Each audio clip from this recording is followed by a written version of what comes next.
Salut, j'espère que vous allez bien. Moi, je vais super bien, j'espère que je ne vous ai pas trop manqué. Alors, je tiens à présenter mes excuses car il n'y a pas eu de présentation la semaine passée du fait d'un problème technique et fort heureusement, il a été résolu. La preuve, je suis là aujourd'hui. Alors, sans plus tarder, on va parler aujourd'hui de la planification familiale. On va parler de ses bienfaits. Pourquoi est-ce qu'on vous conseille les méthodes de planning familial? En quoi est-ce que cela est bénéfique pour vous? Avant d'entrer dans le vif du sujet, avant de répondre à ces questions, on va vous inviter à vous abonner, à cliquer sur la cloche de notification, à liker les vidéos, à partager et n'hésitez surtout pas si vous avez un commentaire, si vous avez aimé ou pas, vous pouvez les poster en commentaire.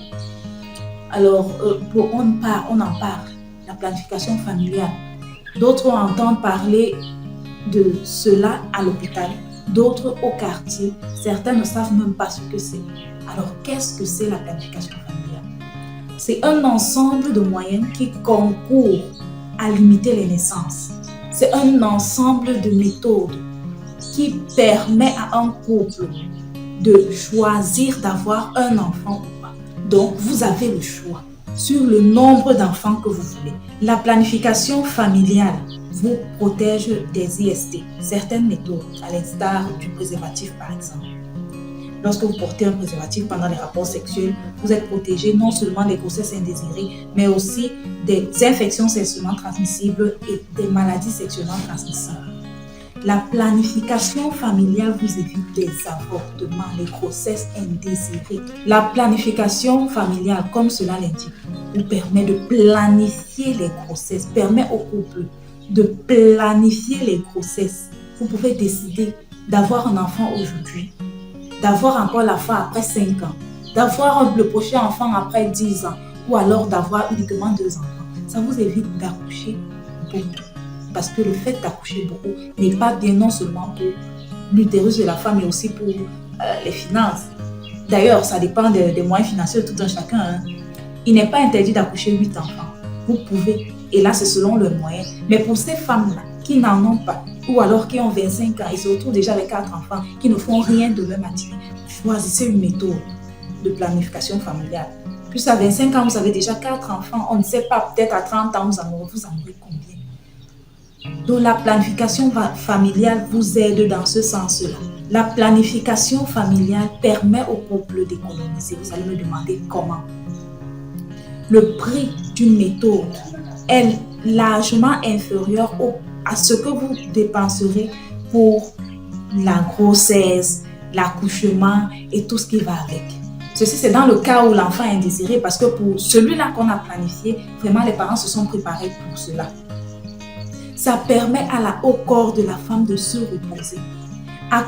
Les accouchements trop rapprochés, ce n'est pas bien pour l'organisme de la femme. Accoucher trop jeune, ce n'est pas bon pour l'organisme de la femme. Accoucher trop beaucoup là, les accouchements trop nombreux là, ce n'est pas bon pour l'organisme de la femme. Donc ça permet à l'utérus de se reposer parce que l'espace intergénésique recommandé est de 2 ans. L'écart entre 2 enfants, ce qui est recommandé, c'est 2 ans. Donc, pour celles-là qui peut-être ne peuvent pas se retenir pendant la période féconde, ou alors c'est le père qui dit « Maman, pardon, donne-nous ici », même si c'est pendant la période féconde. Pour celles-là qui sont tellement fécondes, franchement, ce qu'on vous recommande, c'est la planification familiale. Puisque lorsqu'on propose cela à des femmes après l'accouchement, elles sont sceptiques là-dessus. Peut-être pour ce qu'elles entendent au quartier, je ne sais pas. Mais il y a certaines qui utilisent ces méthodes de planning et qui s'en sortent très bien.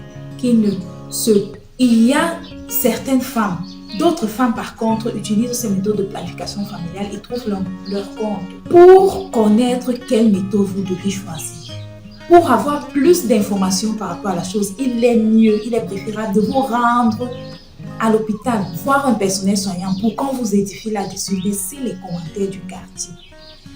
Certes, comme toute chose, ça a des inconvénients, par exemple un saignement abondant, ou alors vous n'allez pas saigner du tout, ou vous pouvez prendre du poids ou en perdre Ou alors, il y a certaines même qui conçoivent sous méthode de planification familiale.